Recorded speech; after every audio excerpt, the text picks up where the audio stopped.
This is midday from our news hub studios here at Adisawe Kanda in Accra. My name is Noble Crosby, and the bulletin is also live on all our social media platforms at TV3 Ghana. We're live too on DSTV channel 279. Coming up this afternoon, minority in Parliament responds to what it terms as government escalation of James Gyakye Quayson's persecution.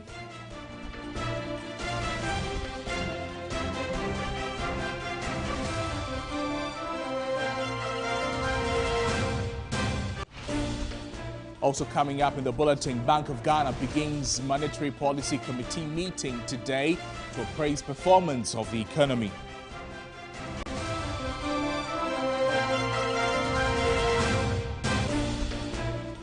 We'll bring you some international news as well. Schools in Kenya's capital, Nairobi, and coastal town of Mombasa shut indefinitely ahead of 3 days of nationwide cost of living protests.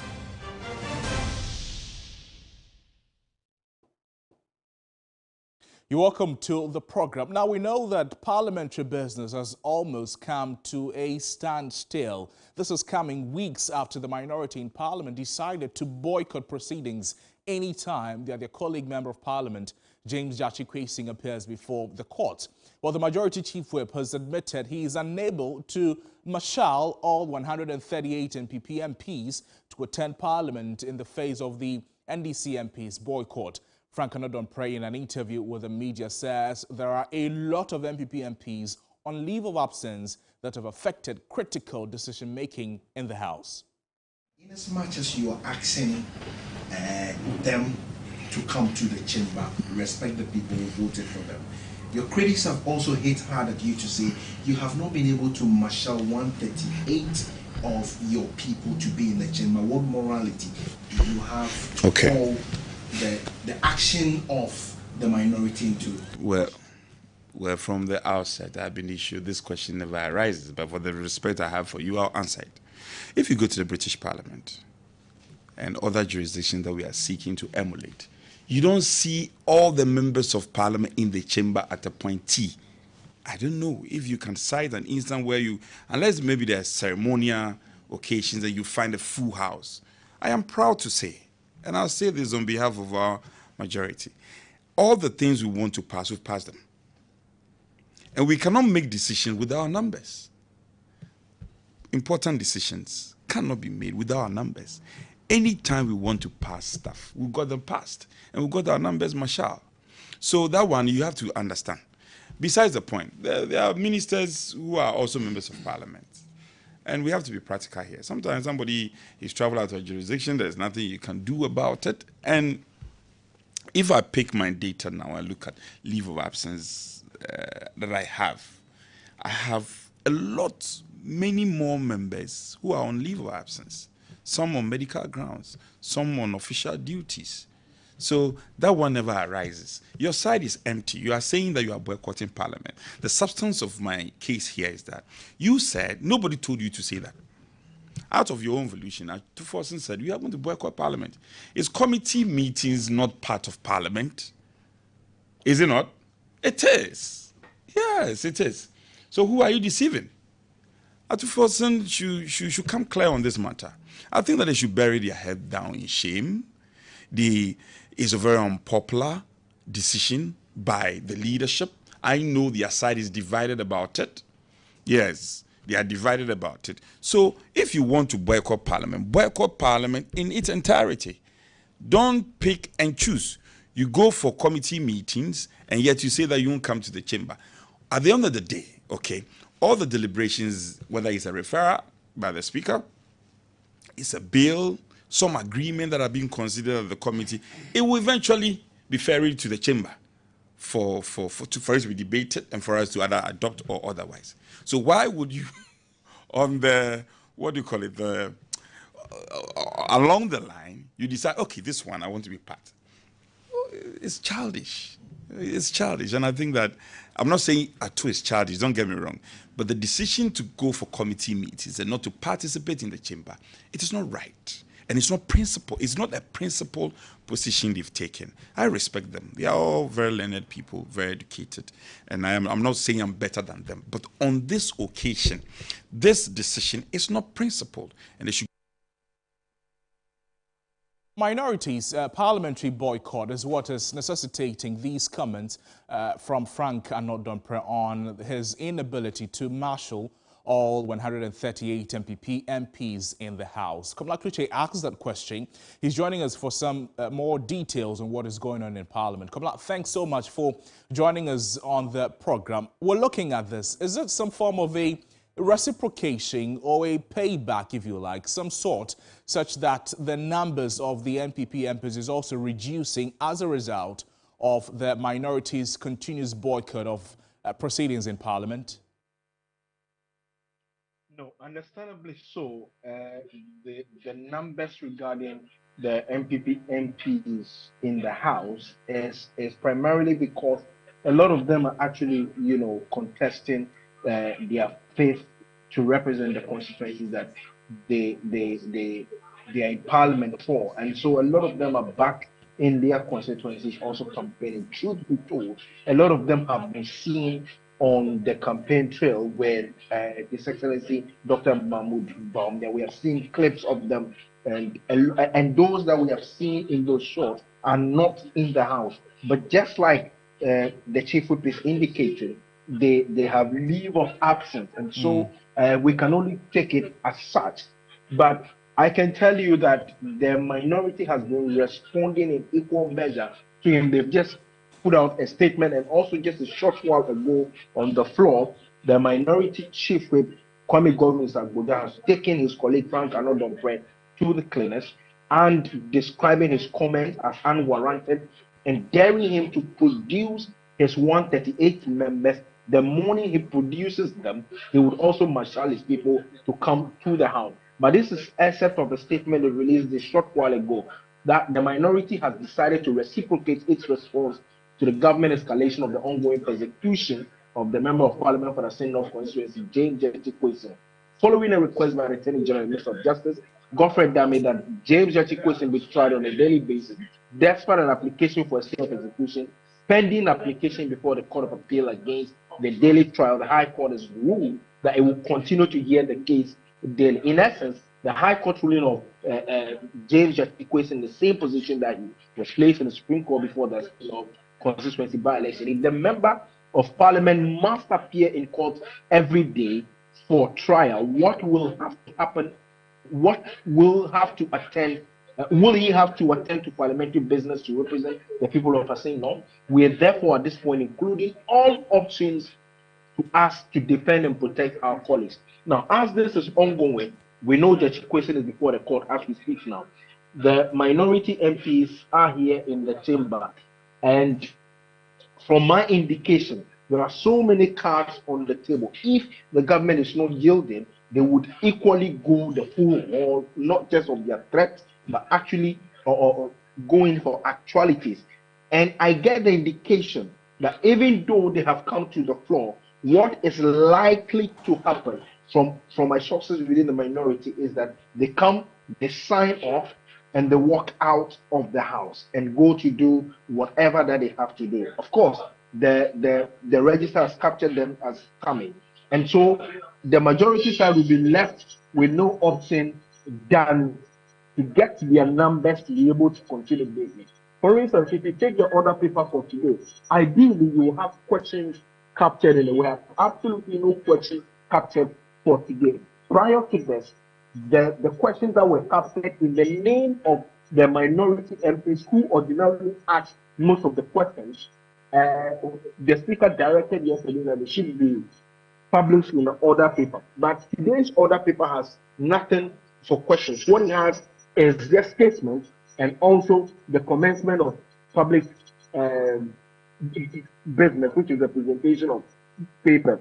The youth and culture and Charter for African Cultural Renaissance and Mines and Energy Committee work program for GMPC, among others. These are the things that are captured. And the minority is indicating that they will not be able to do this. But But just a short while ago, when Kwame Bolusegun just spoke, he said he challenged his colleague Frank Arnold Domprez to the fact that if there is anything the minority has done with their boycott that has made government not to be able to pay people its owe, for instance, contractors, for instance, the food suppliers of the buffer stock company, and others who are owed for critical beneficiaries, how has their boycott affected that? If you have the numbers, go ahead. And that is where it is now. It appears that they are at each other's throats as we speak now. Speaker came in a short while ago, and the House was suspended for about 20 minutes. They are back in the House now, doing the correction of votes and proceedings. They barely have made a progress, except to be at each other's throats, calling out each other over comments one of them or the other has made. And that is what is characterized proceedings for today. Right, but before you go, Komla, talk to us exactly, what are the numbers we're seeing in Parliament today? There appears to be some increased numbers from especially the majority side. We've had quite a good number of them. I've seen Central and KT Hammo, candidates before, for instance, has been on the campaign field, but today he is in the House. A good number of them I know, but I did not see their leadership. That's the majority leader and also the deputy majority leader. The third team in Kabondu is not in the House. His deputy elected Aponyo is not there. But the whips are all here. I've seen Frank Arnold Domprez, I've seen Habibi, also I've seen Lydia Al-Hassan, who are here. And then a good number of them are also there. On the minority side, Dr. Kesel Atufosu, his take with Kwame Bolusegun is there.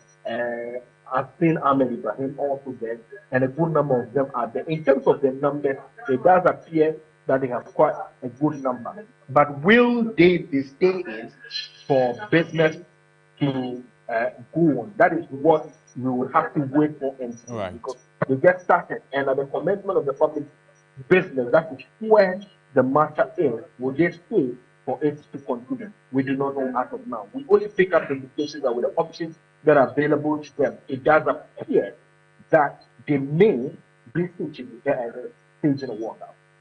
Komla Kluche, thank you so much for bringing us those updates from the House of Legislature in Ghana Parliament. To some other stories, and the strike by the Graduate Physician Assistant Association has entered its second phase of total withdrawal of services.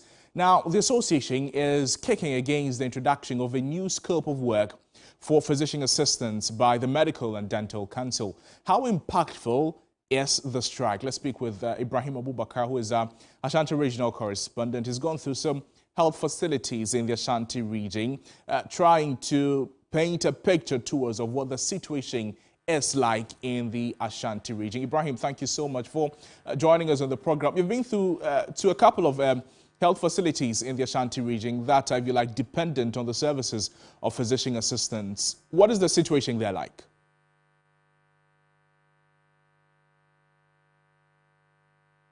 Ibrahim, I'd like for you to unmute your microphone so I can hear you.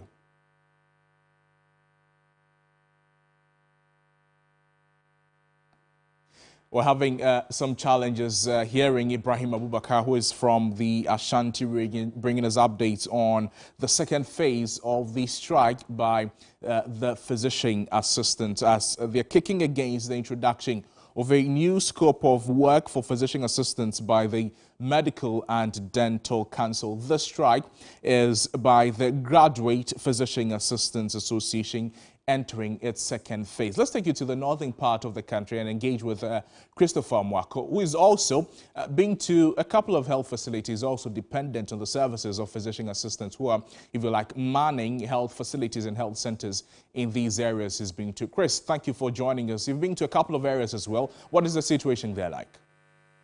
Yes, so Colby, the situation here is that the physician assistants who are at post told me that they did not get information to effect the strike today. So they are at post and actually working. according to them, they are waiting for their regional executives to give them the information so that they will also join their colleagues on the strike. But as we speak now, they are at post and working. So there's some form of willingness, if you like, that if they get the notification from the authorities, from their managers, they would also comply with the strike action? Exactly so, Crosby, because for the first sit-down strike, they got the first phase of it, which started on the 13th and ended yesterday, 18th. They got the information, and some of them actually fully complied. But even though managers of various health facilities have had some sort of engagement with them to backtrack their decision and have a human face to work, but they actually embarked on that particular sit-down strike. But this one, they are yet to get any official information from their executive. So as it stands now, they are not part of the strike, but they have given indication that should they get information, they are ready to join the action. But Chris, tell us, how exactly or how important are the services of physician assistants in your part of the country?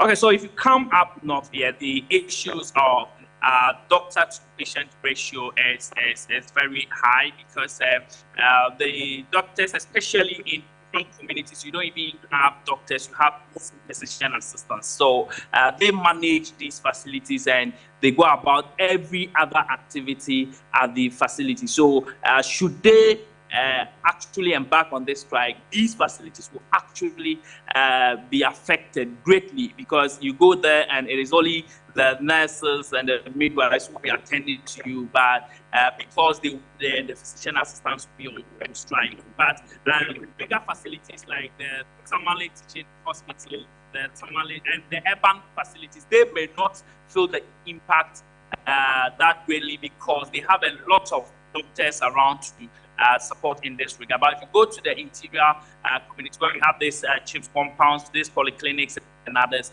it's actually going to have an impact on healthcare delivery. So for patients who frequent these health facilities, are they aware of an impending strike action, and how are they preparing themselves for it? I'm afraid is that because the indication is that because the physician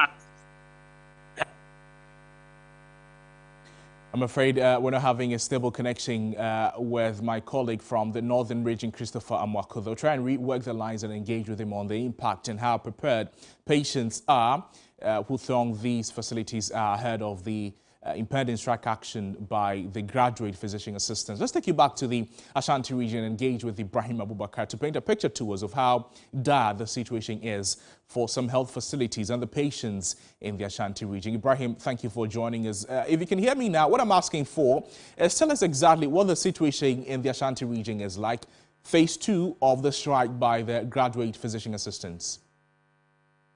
Well, Crosby, the impact isn't too strong here in the Ashanti region because, like Chris said, you know, when it comes to the physician assistant, we have the mother union, which is the Ghana Physician Assistant Association. They are not part of this strike. It is being done by only the Graduate Physician Assistant Association. So, and they have few numbers. GPAA has between 80 to 90 of the members. So here you go to some facilities like the hospitals, Kumasi South Hospital, even at Child and Maternal Health Hospital, then where some of the graduate physician assistants are.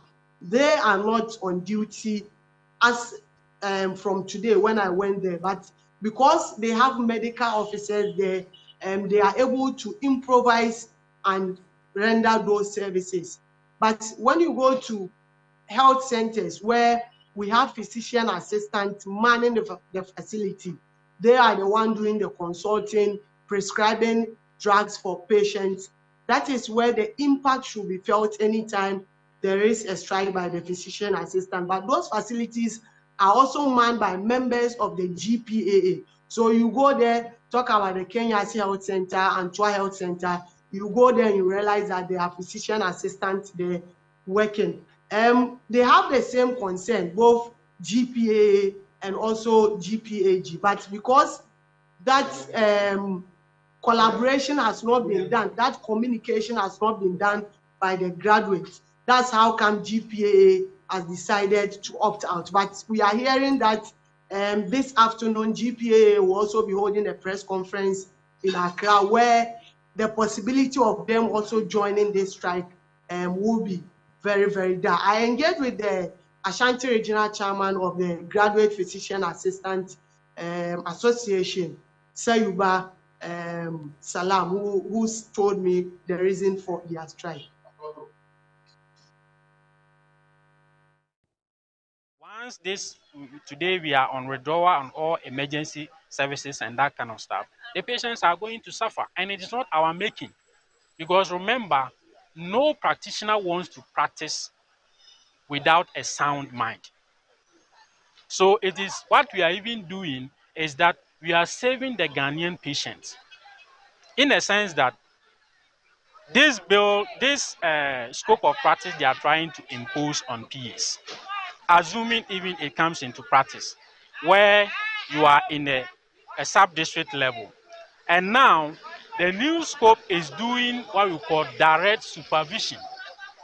So now they are telling you that when you see a case, the patient cannot go for medication. You have to give, whether it's a folder or any kind of information, to the medical officer. The medical officer has to certify that what you have given to the patient, you should go for the medication. So even if the new scope is going to come, and then you are at the sub-district level, where you have attended to about 50 patients, no medical officer is there. So it means that you have two options. Either you have to use your own phone credits, call the medical officer who is at probably the district or maybe the regional level, that by giving an account of all the 50 patients, even if you have that kind of zeal to do that.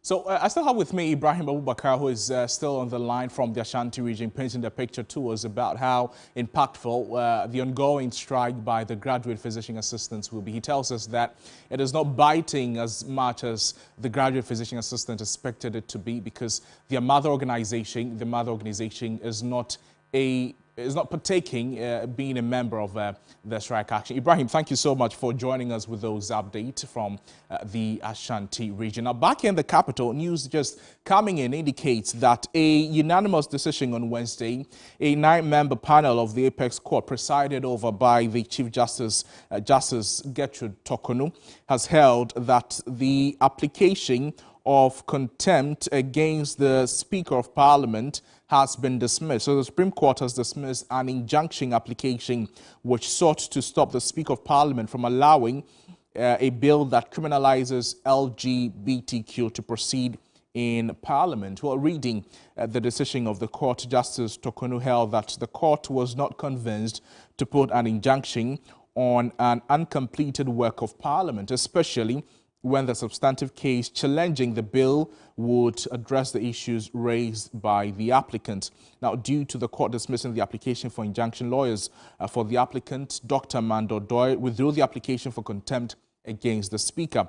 Now, Dr. Odoi wanted the court to cite the Speaker of Parliament, Alban Gbagban, for contempt due to his decision to allow Parliament to proceed to hear the bill in spite of an injunction application.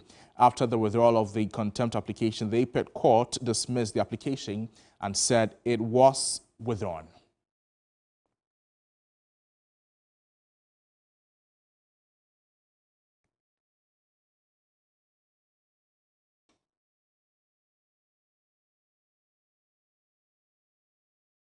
So stay with us here. In a subsequent bulletins, we'll bring you details of that suit and the contempt cite by the Speaker of Parliament over allowing the anti-LGBTQ bill to be read for the second time in Parliament. To some other stories this afternoon, and the Vice President, Dr. Bawumia, has commissioned the headquarters and other facilities for the newly created Ashanti North Regional Police Command at Mampong in the Ashanti region. The Ashanti North Command is one of 7 new regional police commands created in 2013. The command is made up of 4 combined divisional commands, Mampong, Efidiase, Offenso and Tepa, with its headquarters at Mampong. The Vice President, who is also chairman of the Police Council, explained that Ghana's increasing population as well as the increasingly sophisticated nature of crime and policing had necessitated the creation of additional police commands in order to fulfill the service's mandate. Let's engage with the security analyst on the back of this, Dr. Adam Bon, on how important or crucial these new commands that have been created will be for the nation's security and how your work since their creation have been since. Dr. Bona, thank you so much for joining us. We're seeing another police command created. Some 7 more commands have already been added to the already existing ones. But tell us, what is the number now and how crucial is the work of the commands? Well, thank you very much and good afternoon. The number we have about, I think there are about 24 police regions now. There are about 24 police regions. I'm not sure if any one of them have been added. What you saw was just one of them that has been commissioned. Meanwhile, the others are, in fact, they are functional. The idea behind police regions has to do with the fact that narrowing the gaps. If you notice, for instance, if you know the North very well, or even the Eastern region. So, for instance, the Eastern region, Chibi or Skibi, I think, is now a police region.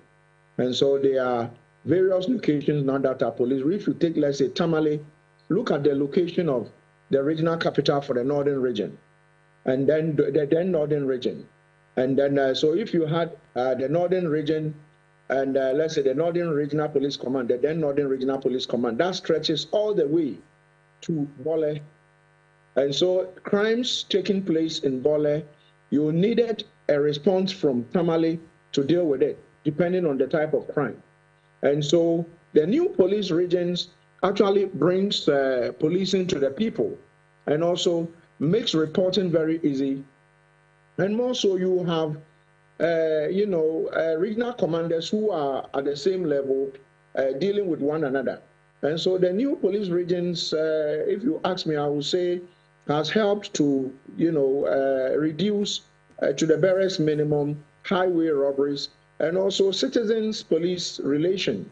Because then in the past, if you committed a certain crime or as you needed to report a certain crime and you were at the other end of a police region, you needed to go to the other end of the police region if that is where the police regional headquarters is. But today, the police regional headquarters, we've had a number. The last one that was created before the additional 7 or so was the Kaswa area. The Kaswa became a region. Before then, we had Tema. And so, but now the numbers has gone up between, I think it's 24, 25. And so the advantages are enormous. It brings policing to the people and also the people with regards to getting whatever redress they will need from the police probably dealt with as speedily as possible. Dr. Bona, thank you so much for those updates on the newly commissioned police region in Mampong that has about 4 other police administrations under it to provide security for the residents of Mampong in the Ashanti region. Now, moving on, leadership of Buffer Stock are in a meeting with the Education Ministry on the way forward regarding the disbursement of part payment of arrears owed the food suppliers. Now, the Agriculture Minister confirmed to Parliament the transfer of some 100 million cedis into the account of the Buffer Stock Company. George Queening has been following this story. He's joining us for some updates on this. George, thank you for joining us. You've been following this story, and do you know what has been the outcome or what are the discussions in the meeting between the leadership of the Buffer Stock and the Education Ministry?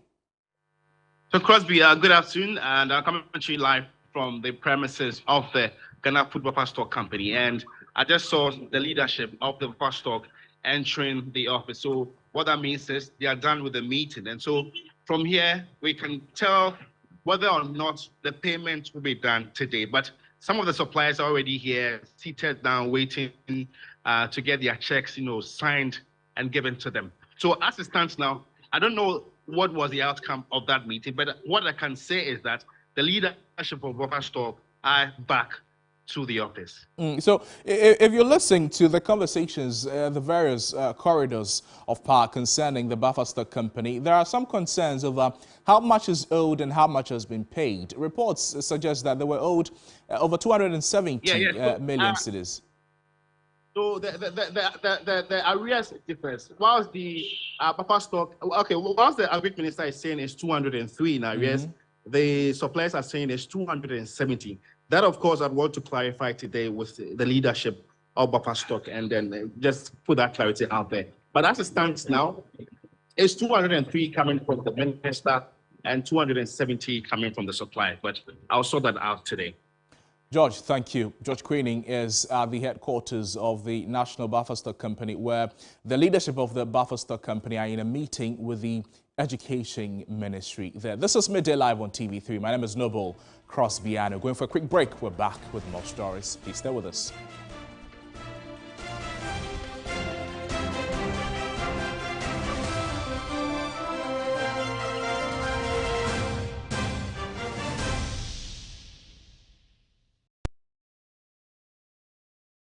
Ladies and gentlemen, we're going to demonstrate to you the superior properties of Flamingo paint as compared to other paint brands on the market.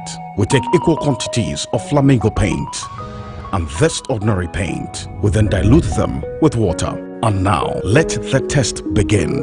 The gentleman on the left is going to apply the ordinary paint, and the gentleman on my right will use the Flamingo superior paint. As you can clearly see, Flamingo has the obvious better hiding. Furthermore, Flamingo has painted a much larger area. You know, one bucket of Flamingo paint is equal to several buckets of any other paint brand on the market. Flamingo paint is made with superior formulation to give superior durability, superior hiding, superior coverage. Flamingo paint, simply superior. JPS Communications, in partnership with Sunny FM and Sunny TV, with support from Superfarm Network, presents Comic and Comedy. If you want to know the number of years a man is married, ask about his wife. The way you will respond determines the number of years. If it's 1 year, 2 years, you ask him, big man, how is your wife? Excuse me, you mean my lovey-dovey baby, lovely-dovey wife? After 5 years, how is your wife? She's good.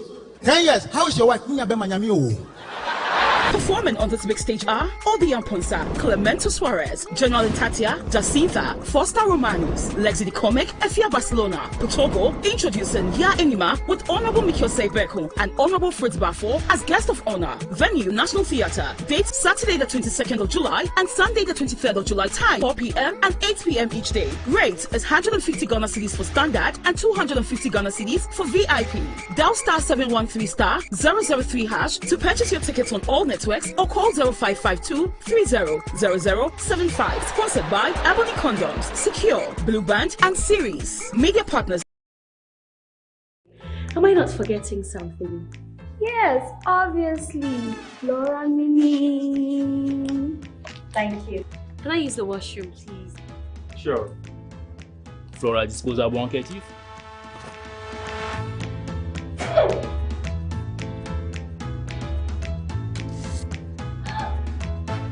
You obviously aren't using Flora tissues, my dear, because the Flora tissues, they're soft and easy on the skin and they leave no particles. Are you okay? Do you want to use the washroom? Yes. Okay. Hey, broke uncle. I will tell Auntie. Fachemi, I just love how it feels. 10 valiant men, all poised to battle for their bragging right. Old wine is say improves as time goes on. The stars have aligned for us in this moment. Our time is now.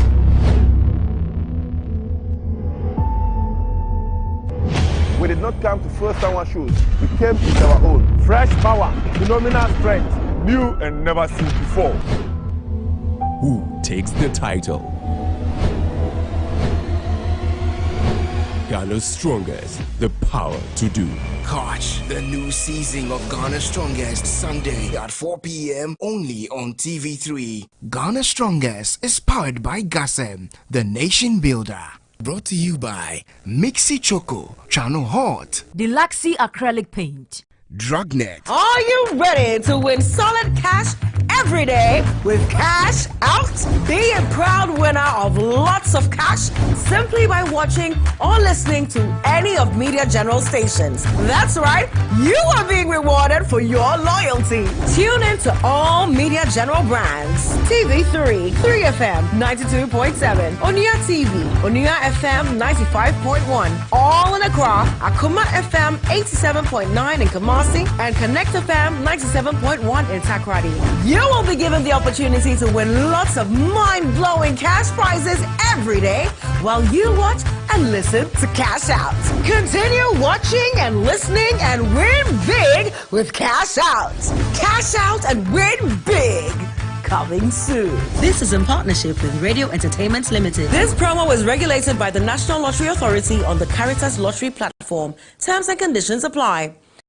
Kitchen Wars. The most anticipated cooking reality show is making its return to your screen. It is Kitchen Wars Season 2. Old school alumni get ready to compete for yet another epic showdown. Which alumni will take over from WAS? The school that came in first place, West Africa! Get your ladles out, sharpen your knives, and be ready to battle it out. Interested alumni must be in a group of 6 to participate. Simply send your details 0531 906 281 to register and stand the chance of being the best alumni in the kitchen. It's Kitchen Wars Season 2. Kitchen Wars, your school feed cook. Kitchen Wars. Kitchen Wars, coming soon on TV3. Brought to you by Gino Tomato Mix. Enapa Foods, say Enapa, Enye Ono Soko. The Ghana National Association of Teachers, NAT, has scaled up its commitment to ensuring improved access to treatment for teachers battling cancer. Together with the Sweden Ghana Medical Center, SGMC, NAT provides teachers and members on pension with free cancer treatment. Effective this particular year, when you retire and unfortunately something like this thing happens to you, the center will take care of it. And on top, the Ghana National Association of Teachers also seeks better conditions of service for members in hard-to-reach communities, as well as aiding better access to the professional development of members. Apart from the professional courses, we are going to have programs for our members that members will be moving to Abankro to have a field and also get continual professional development from the institute. Learn more on TV3. Make a date with NAT-R every Wednesday at 5:45 p.m. and Sundays at 1:30 p.m. NAT-R, hope for the Ghanaian teacher. NAT-R shows Wednesdays at 5:45 p.m. and on Sundays at 1:30 p.m. on TV3.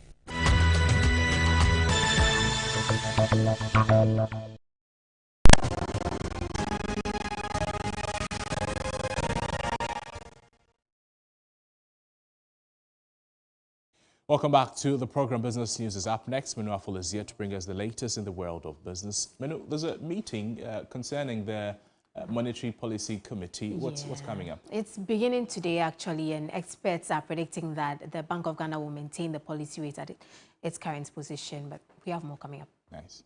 Thank you. Welcome again to the business segment. My name is Minu Afo. Now, in our first story, the Monetary Policy Committee of the Bank of Ghana will begin its regular meeting today, July 19, to appraise the performance of the economy and agree on monetary measures to take their address. Now, this meeting is taking place at a time when inflation has witnessed a marginal increase and analysts are projecting inflation levels to tame down in July. The policy rate was maintained at 29.5% at the last announcement. The Monetary Policy Committee will have to adopt a balancing act to fight inflation without hurting the growth of the economy. They will have to listen closely to the heartbeat of the economy and decipher what to do. Some economists expect the central bank to maintain its policy rate at 29.5% at its upcoming 113th meeting. I think the Bank of Ghana's outlook for inflation will be one of a medium to long-term outlook and not just the immediate, really. I largely think the shocks to inflation over the last 2 months are temporal in nature, and they will wane off over time, really. And so given the fact that growth is distressed, yes, Q1 growth surprised positively, monetary tightening is also in place. And so you do not have exactly policy support for growth. And the only way we could sustain job creation is to encourage credit. And a good way to do that, given the inflation consent now, would be to maintain the policy rate where it is, so that you can guide the market towards credit creation, really. And that is what I expect to be the policy stance sometime after the meeting next week. But businesses who bear the brunt of an increase in interest rates on their loans do not want the rates to go up. The country's finance minister, Ken Ofori-Atta, believes that the quest to fight inflation should not kill growth. It is going to be 3 days of independent minds trying to find a balance between fighting inflation without sacrificing growth. And on Monday, July 24, we will know the verdict.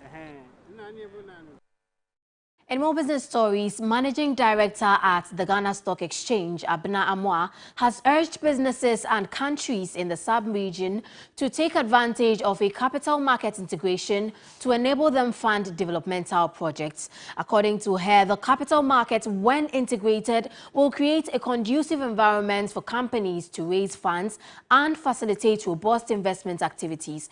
She was speaking at a workshop on the implementation of Phase 2 of the West Africa Capital Market integration. We believe that the free flow of capital and investment opportunities, as foreseen by our fathers who started the African Union, of creating one market that has stronger bargaining power, that has bigger and wider opportunities, is available to every Ghanaian. And that is why the West Africa Capital Market Integration project is so important, and Ghana Stock Exchange is very passionate about ensuring this happens. The Ghana market is one of the significant markets in Africa. In Ghana, we have 3 markets. Our biggest market is our Ghana fixed income market. Other countries from Africa are coming here to learn about our market. Our equity market has a market capitalization of about 65 billion Ghana cedis, or about 11% of Ghana's GDP. We are looking to double that. We are looking to attract over 100 companies, grow from the 40 that we have to about 100 listed companies on our market in the medium term. And we think that as we join other markets in Africa, this leverage, we can learn from them, they can learn from us to create better standards and to create more diversity for everyone. We'll now shift our attention to the upcoming mid-year budget review, because Executive Secretary of Importers and Exporters Association of Ghana, Samson Asaki Awingobit, is expressing on government to give some incentives to business community to boost productivity and industrialization. He spoke to 3 business ahead of the presentation of the mid-year budget review on July 25 in Parliament. We want to see much more tax reductions. I've also heard quite recently, I think someone raised issues in regards to the excise duty taxes that was raised to 20%. And so I was looking at it's 20%. So, and the Minister of Health a week ago or so, you heard them also saying that they should increase the rate. Now, the manufacturers stood up here and said the government should do, if the government wants to encourage local producing, why is government increasing the rate? You remember?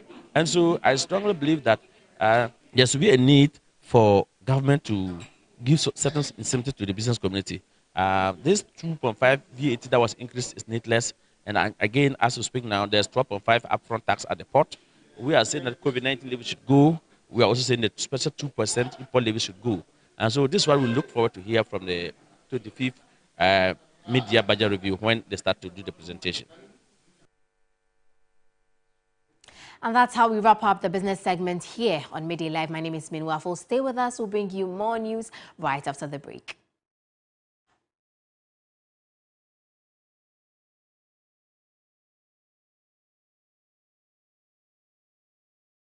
When the sun rises, there is hope.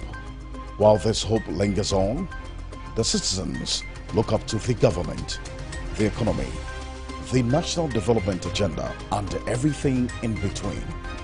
On Ghana Tonight, it's our utmost priority to bring you insightful conversations on the economy, break down the biggest issues while setting the agenda for transformation and national development. The big and important stories are treated from the human interest angle, while the facts and the figures are painted with precision. So now, let's cut the convention and start the conversation here on Ghana Tonight. I am your host, Alfred Okamsi. Ghana Tonight shows Monday to Friday at 10 p.m. on TV3. Brought to you by Flamingo Paint. Superior durability, superior hiding, superior coverage, simply superior. Are you ready to win solid cash every day with Cash Out? Be a proud winner of lots of cash simply by watching or listening to any of Media General stations. That's right, you are being rewarded for your loyalty. Tune in to all Media General brands. TV3, 3FM 92.7, Onia TV, Onia FM 95.1, all in Accra, Akuma FM 87.9 in Kumasi, and Connect FM 97.1 in Takoradi. You will be given the opportunity to win lots of mind-blowing cash prizes every day while you watch and listen to Cash Out. Continue watching and listening and win big with Cash Out. Cash Out and win big. Coming soon. This is in partnership with Radio Entertainment Limited. This promo is regulated by the National Lottery Authority on the Caritas Lottery platform. Terms and conditions apply. We are at that time of the year, and the much anticipated trade and exhibition fair is here. It's the Western Trade Fair, the August 2023 edition. It will be massive and engaging. Companies, small and medium scale enterprises, join the fair. Let's network and grow our business together. Date, Sunday 30th July to Sunday 6th August 2023. Time, 8 a.m. to 10 p.m. each day. Venue, the Takoradi Mall. Activities include seminar, live band, gospel show, fashion night, and many more. The general public is invited. Entry and admission is absolutely free. For sponsorship, booking, and inquiries, kindly call or WhatsApp 0245 787 886, 0244 244 027, 0243 438 251. Partner, Takoradi Mall. The Western Trade Fair is powered by Connect 97.1 FM. Connect Western Trade Fair. Egwedifu One Bronya. I've been watching you from a distance. When controversies arise, when there is trending news, when the hard talk must be done. My name is AJ Akwako-Sapo, and your TV and radio princess. Consider me the lady with all the juice. If it's trending, I've got you. Join me on The Trend every Friday live on TV3 as we discuss all the trending topics for the week with my in-studio guests. We're very interactive, so follow the conversation on our YouTube channel, get interactive on Twitter, and use the hashtag TheTrendsGH. The Trends, the biggest conversations on social media. Join me and my guests every Friday and share your opinion, your thoughts, and of course, get interactive every Friday live on TV3. The Trends coming soon only on TV3. Welcome back to the broadcast. Sports News is up next. Kevin Oswansa. Kevin, what's in the package? Well, Benjamin Mendy, thankfully, after he was freed from England and against all the sexual allegations, has a club now. So he'll be playing football, after 3 years of absence. Unfortunately. Well, thank you so much for joining us this afternoon here on Middle Live. It's time for sports, and FIFA President Gianni Infantino believes that the upcoming FIFA Women's World Cup will win over everybody that has remained skeptical about the tournament. Many people who still believe it's not, you know, a great game, or it's not so entertaining, or it's a kind of a a bad copy of men's football or some stuff like that. Well, when they watch a game for the first time, they will actually see that it's a fantastic game. It's very entertaining. It's great athletes playing. The level has grown incredibly in the last 10 years. And the best are coming here.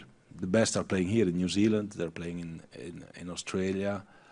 So the entertainment is assured and guaranteed.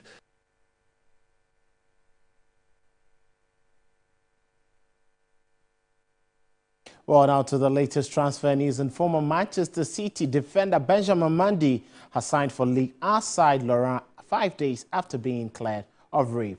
The left-back 29, whose contract with Manchester City expired during the summer, has signed a 2-year deal with the French club. He was cleared at the Chester Crown Court on Friday of raping a woman and attempting to rape another. That followed a trial in January when Mendy was cleared of 6 counts of rape and 1 of sexual assault. Mendy now becomes the world's most expensive defender, which happened back in Monaco in 2017 with a fee of £52 million being signed by the citizens.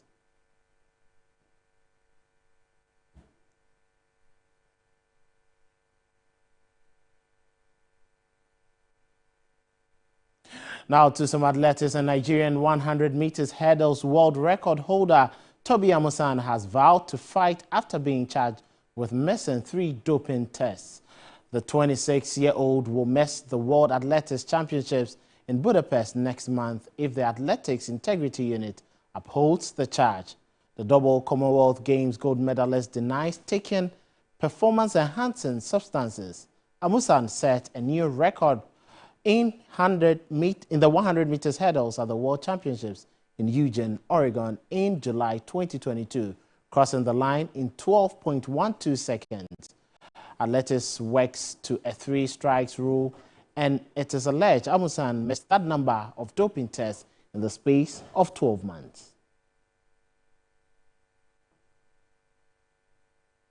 Now back to football, and on the local scene, the Black Queens will be playing at the World Cup, but they've managed to qualify to the next round of qualifiers in the Paris 2024 Olympic Games. Belishan was at the Accra Sports Stadium and filed this report. For the Black Queens, it was job done. 4-0 on the day, 7-0 on aggregates. Now they have qualified to the second round of the 2024 Olympic Games qualification. Now Evelyn Bedu set the tone with a wonder goal in the first half, and Princella Edubia scored the second goal, with Evelyn Bedu scoring her brace again in the second half, and then finally substitute Fidelis Yakubu scored the 4th on the day.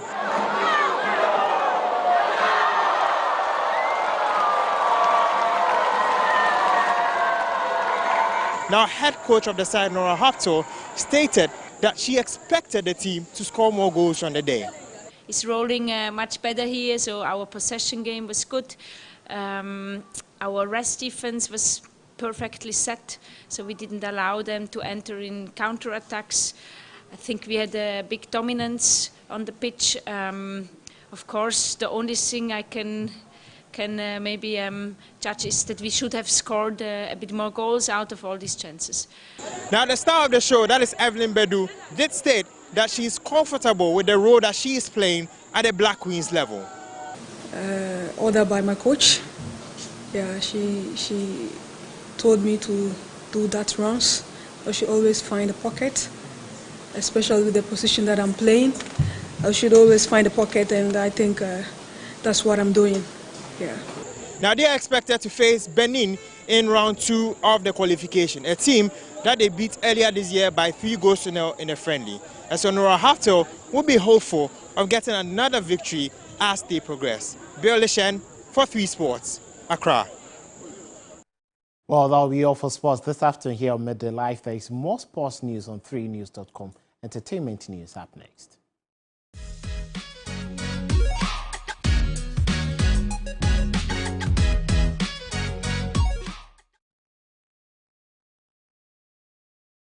Well, let's introduce to you Noella Donkor to bring us all the latest in the world of entertainment. Over to you, Adwa.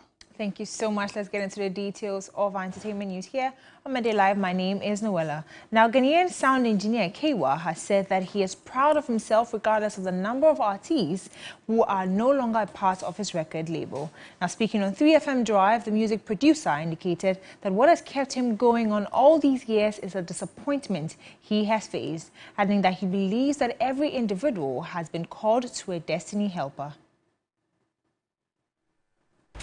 You see, the point is that now, dear me, I put all those things behind me. Okay. You understand? At the focus. All right. So Kelsons, whoever, F9, I love them all. name, I love them all. I love them all. You understand? But moving forward, yeah, Charlie, I'm not gonna look back. What lessons have you learned from dealing with some of these new entrants who later became stars under your record label? I think that trust is. Let's just say trust, because I remember when one artist said he was leaving, the other artist called and said, "Hey, I will never leave you.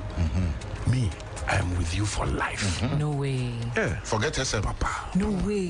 Hey, Papa. So this is how the guy is. Charlie, No Papa. way. The guy is wicked, oh, Papa. Hey, Charlie, no, Papa, he didn't try crap, Papa. The next moment, they move. And to add pain to injury, people self-way you put them on the label to be like managers and things. Yeah, they go pass back and then take them. You've had your fair share of that. Yes. What keeps you going? Why haven't you given up yet? Well, I'll tell you this: it's the disappointment that keeps telling me that there's more room for improvement. And so the more I feel disappointed about something, the more I come to the realization that, you know, we can go deeper, we can make it work. And so I'm not one who just let things go just like that. That's right. Yeah, we are created to be destiny helpers, and so we help destinies to become who they are. And if for one reason or the other we are not appreciated, we are cool. We move on. I mean, nothing's for, you know. But for me, that's what keeps me going. And I don't think it's that I don't feel disappointed. I don't feel that I say, Charlie, you know, I know try. Charlie, if I look at these guys, I am very, very proud of myself. I'm telling you the truth. And so the narrative, what people push out there, you know, my excitement is that I have been able to produce hit artists, not hit songs, hit artists. When you mention their names, that's right. Yes, we've been behind them, and we are very proud of that. Wow. Now to some more stories. The Ghana Tourism Authority is embarking on an aggressive marketing and promotion drive to increase tourist visitations to the redeveloped Kwame Nkrumah Memorial Park. Now, the park, which is one of the 10 most visited tourist sites in Ghana, is expected to attract more than 1 million tourists annually.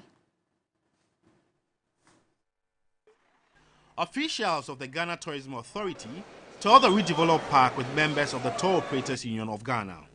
The tour was to ensure operators get familiar with the modernized monument in order to inform the engagement with tourists. Before the redevelopment, the park was attracting 98,000 tourists annually, a figure the Ghana Tourism Authority expects to increase through aggressive marketing. We are trying as much as possible to get most of our diasporans, people of African descent, tourists and visitors, to come in for the Emancipation celebration. As they come in, obviously, what is going to happen is that there will be a lot of visitations to our tourist sites and attractions. By the close of the year, we are bent on making a number of tourists visiting our country, and not only visiting, but of course some of them also what they do is to invest into the local economy. President of the Tour Operators Union of Ghana, Alisa Osei-Asamoah, explained that the redevelopment is a great selling point to drive tourist arrivals. The packages that we are going to put together now in Nkrumah Memorial Park is in there. This month is a tourism month, the Panafest. Our people have started, and we are so happy that now our people have started visiting the place. And they are all happy when they go through the tour, the guided tour, when they come back. The feedback that I'm getting is so positive. The Kwame Nkrumah Memorial Park is a monument of historic significance dedicated to the memory of Ghana's first president, Dr. Kwame Nkrumah. Well, that's it for the entertainment news here on Midday Live. My name is Noella Donko. Up next on the bulletin is international news.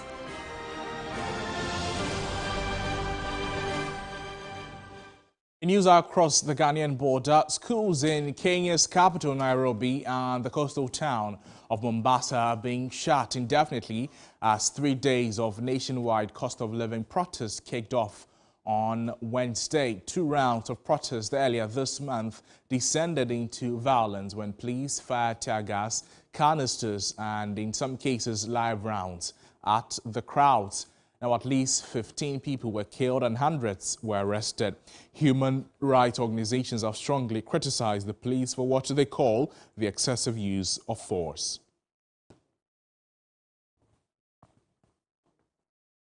Well, that's our package for you this afternoon, but there's always more news on our website, 3news.com, if you log on for more. My name is Noble Crosby, and on behalf of the entire production team, thank you so much for watching the bulletin. We'll see you again some other time. Bye-bye.